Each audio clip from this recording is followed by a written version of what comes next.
The day my father died, I thought losing him would be the hardest part. I was wrong. The lawyer opened the will and looked straight at me. To my eldest son, I leave $1. The room went silent. My stepbrother couldn't stop smiling. Then the lawyer continued, the family house, the company, and every bank account go to my younger son. My stepbrother laughed. He leaned over and whispered, Dad finally admitted who the real son was. I stood up, ready to leave forever, but just as I reached the door, the lawyer shouted, wait. He pulled out a dusty envelope sealed with red wax. Your father told me, if my eldest son ever receives only $1, open this letter in front of everyone. The entire room froze. Even my stepbrother's smile disappeared when the lawyer broke the seal. Everything changed. Have you ever watched the person you loved choose someone else? Not because they love them more, but because they love their money. Most people think heartbreak is the worst feeling in the world. It isn't. The worst feeling is sitting in a crowded room while everyone secretly pities you and pretending you don't notice. My name is Emma. I'm 29 years old. 3 years ago, the man I planned to marry looked me straight in the eyes and said something I'll never forget. Love doesn't pay the bills. 2 months later, he married a millionaire's daughter. 3 years after that, he received an invitation to my wedding, and by the end of that night, he finally understood the price of choosing money over loyalty. But I'm getting ahead of myself. Let me tell you how it all started. When I met Ryan, neither of us had anything to. He worked as a junior architect. I was a pediatric nurse working 12-hour shifts. We rented a tiny apartment outside Seattle. Our furniture came from thrift stores. Our dinner table had one short leg that wobbled every time we ate. Every Friday night, we'd order the same cheap pizza, sit on the floor, and dream about the future. Ryan always said, one day we'll have our own house. It won't be huge, but it'll be ours. I believed him for 5 years. I believed every promise, every plan, every dream. We saved together, budgeted together, struggled together. When my car broke down, he fixed it himself. When he lost his job during a recession, I worked overtime without complaining. That's what partners do. At least, that's what I thought. Everything changed the day Ryan joined a luxury architecture firm. His new coworkers earned more money, drove expensive cars, vacationed in Europe every summer, slowly. He looked directly at me and said, your father gave me strict instructions. If you ever received only $1, I was to open this letter in front of everyone. Ryan's smile instantly disappeared. The lawyer broke the seal, unfolded the letter, and after reading the very first line, his face turned pale. He slowly looked up at everyone in the room and whispered, everything written in this will is about to change. For the first few weeks, Daniel was just another familiar face at the hospital. Every Tuesday and Thursday, he visited his 8-year-old nephew, Mason. Unlike most visitors, he never rushed through the room. He played board games, helped the nurses, even stayed behind to clean up after everyone left. One afternoon, I jokingly asked, do you secretly work here? He laughed. No, but hospitals have a way of reminding you what really matters. That answer stayed with me. We started talking during my lunch breaks, then after my shifts, then over coffee. Unlike Ryan, Daniel never interrupted me. He listened, really listened. When I talked about difficult days at the hospital, he asked how I was feeling, not how much overtime I was making. When I mentioned my dream of opening a children's health foundation one day, he didn't laugh. He asked, how can I help make that happen? It was such a simple question, but nobody had ever asked me that before. 3 months later, he finally asked me to dinner. I know this isn't exactly romantic, he smiled, but the best taco truck in Seattle closes in 20 minutes. I laughed. Lead the way. That night cost less than $40. It became one of my favorite memories, because happiness isn't measured by the restaurant. It's measured by the person sitting across from you. Over the next year, Daniel became my best friend, then my partner, then the safest place I'd ever known. He never tried to impress me. He never bragged. Whenever I asked about work, he'd simply smile. I run a small software company. That was it.no fancy titles.no expensive stories, just quiet confidence. One evening we were walking along the waterfront when my phone buzzed.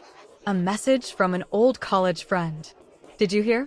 Ryan's wife is hosting the biggest charity gala in the city next month. I reached inside the old grandfather clock exactly where my father had shown me years ago. My fingers touched a small metal box hidden deep inside the wooden frame. I slowly pulled it out. The lawyer looked at me and whispered, "Open it." When I lifted the lid, every person in the room gasped. It was a Tuesday night when everything unraveled. I remember the date because it was 2 days before my birthday. Build tension here, dialogue heavy. My mother had come into my room to drop off freshly ironed clothes, something she did every week without fail, and my phone was lying on the bed, screen lit up with a message from Kabir. She wasn't trying to snoop. She just saw it. She stood there for what felt like a full minute before she spoke. "Mom, what is this, Arjun?" "This boy, the way he's talking to you." I couldn't say anything at first. My mouth went dry. Finally, I managed, "Mom, I can explain everything." But she didn't want an explanation. She wanted it to not be true. I watched something break in her eyes, not anger yet, just pure shock, like the ground had shifted under her feet. When my father found out an hour later, the house went silent in a way I'd never experienced. He didn't yell. That almost made it worse. He sat me down and said, very quietly, "We didn't raise you to become this. This has never happened in our family. Do you understand what people will say?" I tried to explain that I hadn't become anything, that this was who I had always been. I was just finally being honest about it. But to them, honesty wasn't the point. Shame was the point. And shame, in their eyes, needed to be corrected, not understood. For the next few weeks, I wasn't allowed to leave the house without one of them accompanying me. My phone was checked. Kabir's number was blocked from our home landline, as if that would erase 2 years of my life. I questioned everything. Was I not pretty enough? Not successful enough? Not exciting enough? Then my grandmother said something that changed my life forever. "Emma, never chase someone who thinks you're hard to love." That sentence saved me. I stopped checking Ryan's social media, stopped asking mutual friends about him, stopped waiting for an apology that would never come. Instead, I focused on myself. I earned another nursing certification, accepted a leadership role at the hospital, started volunteering at children's medical camps. Life wasn't glamorous, but it was peaceful. 2 years later, something unexpected happened. A young man walked into the pediatric ward carrying balloons for his little nephew. He wasn't loud. He wasn't flashy. He stayed all night beside that little boy's hospital bed. Every nurse noticed him. Not because he had money, because of the way he treated people. That was the first time I met Daniel. I had no idea. Meeting him would change my life forever, and I definitely had no idea. That one day, Ryan would receive an elegant ivory wedding invitation with my name on it, and suddenly realize he hadn't upgraded his life. He had walked away from the best thing that ever happened to him. Ryan looked at the floor before slowly raising his head. His voice was barely audible. "I didn't plan this alone." The entire room turned toward him. Even the police officers stopped moving. I stared at him in disbelief. "What are you talking about?" He swallowed hard and pointed directly at my stepmother. It was her idea. My stepmother immediately stood up. "He's lying. He's trying to save himself." But Ryan shook his head. "No, I'm done lying." Tears rolled down his face as he continued. 3 years ago, she convinced me that Dad loved you more than me. She said if we didn't change the will, we'd lose everything after he died. I believed her. The lawyer quietly placed another document on the table. "Unfortunately for you, your father expected this."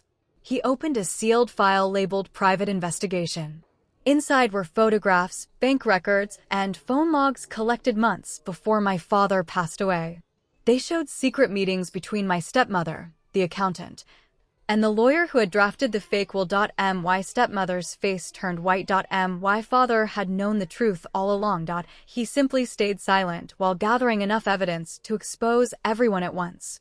The police officer looked at my stepmother and said, "Ma'am, you're under investigation for fraud, conspiracy, and document forgery." She tried to run toward the exit, but 2 officers stopped her before she reached the door. As they placed handcuffs on her wrists, she turned toward me with tears in her eyes. "I only wanted to protect my son." I looked at her calmly. You didn't protect him. You destroyed him. Ryan lowered his head. Someone else helped him. I froze. Who? My lawyer took a deep breath. You won't believe this. It's someone still working inside your company. He shook his head. You did what his children should have done. Daniel overheard every word. He laughed loudly enough for half the room to hear. Oh, come on. Ethan lived here because he couldn't afford rent anywhere else. A few uncomfortable chuckles echoed across the room. My face burned. It wasn't true. I'd given up my apartment because Dad needed someone, but before I could speak, Rebecca joined in. Honestly, Ethan has always been good at one thing. People looked at her. Cleaning. She smiled. I guess changing diapers for old people wasn't much of a career upgrade. This time, nobody laughed. The room became painfully quiet. Even strangers looked embarrassed. I wanted to walk away instead. I remembered Dad's last words. Don't let bitterness become your inheritance. So I simply picked up a stack of empty coffee cups and carried them to the trash. Daniel smirked. See? He just can't stop cleaning. More laughter. I said nothing because dignity doesn't always answer insults, sometimes. It simply waits. That evening, after everyone had left, I returned to the farmhouse alone. The house felt empty. Dad's reading glasses were still on the kitchen table. His favorite sweater still hung beside the door. I sat on the porch until sunset. Then I noticed something unusual. An envelope had been tucked beneath Dad's old rocking chair. My name was written across the front in his unmistakable handwriting. For Ethan. Open only after the funeral. My hands began to shake. Inside was a short letter. This man is our father's business partner. The stranger stepped forward, looked me in the eyes, and quietly said, Your father didn't tell you the whole truth, because he was trying to protect you from me. My dear son, if you're reading this, I'm finally with your mother. First, thank you. You gave me 6 years that no amount of money could ever buy.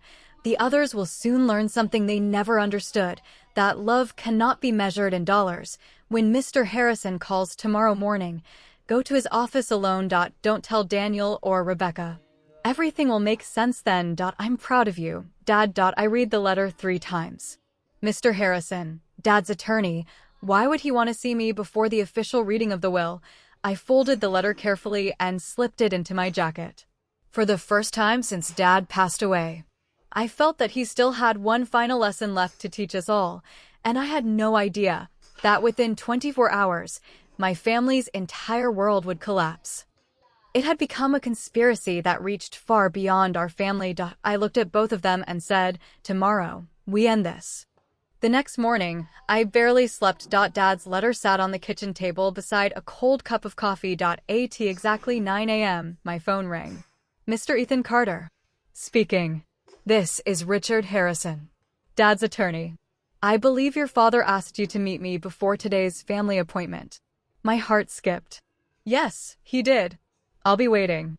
Harrison and Cole had been the town's oldest law firm for over 50 years. When I arrived, Mr. Harrison himself greeted me at the door. He wasn't smiling. He looked emotional. He shook my hand with both of his. Ethan, your father talked about you every single time he visited. I lowered my eyes. I miss him. So do I. He led me into his office and locked the door. Then he opened a thick brown file. Before saying another word, he placed a small wooden box on the desk. I believe this belongs to you. I recognized it instantly. It was Mom's jewelry box. I hadn't seen it in 20 years. Inside, there were no diamonds. No expensive jewelry, only photographs. Pictures of birthdays, fishing trips, Christmas mornings, and one folded piece of paper. Dad's handwriting. The richest man isn't the one who owns the most. He's the one whose children still visit when there's nothing left to inherit.